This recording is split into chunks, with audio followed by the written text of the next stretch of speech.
टिका करे चांद ने फैलिया झांझर क्षण क्षण बोले से। टिका करे चांद ने फैलिया झांझर क्षण क्षण बोले से। कंगन पूरा रोक समारे राज कोए झुमके खोले से। कंगन पूरा रोक समारे राज कोए झुमके खोले से।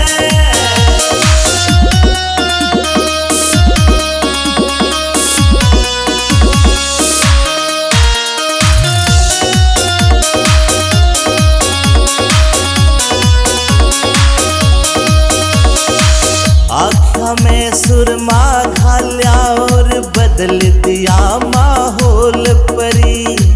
मिठे मिठे बोल रसीले देव काल जा छोल परी। आँखों में सुरमा घाल्या और बदल दिया माहौल परी। मिठे मिठे बोल रसीले देव काल जा छोल परी। देख के तेरा यो सिंगार जान मेरा मन यू डोले से।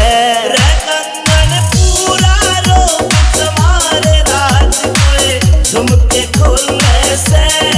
कंगन पूरा रोक समारे राज कोए झुमके खोले से।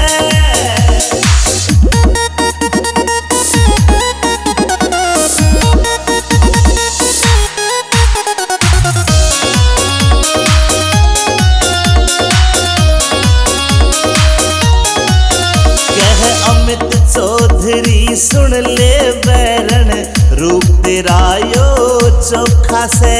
विनोद जाटू साड़ा भी मौके पे मारे चौका से। अमित चौधरी सुन ले बैरन रूप तेरा यो चोखा से। विनोद जाटू साड़ा भी मौके पे मारे चौका से।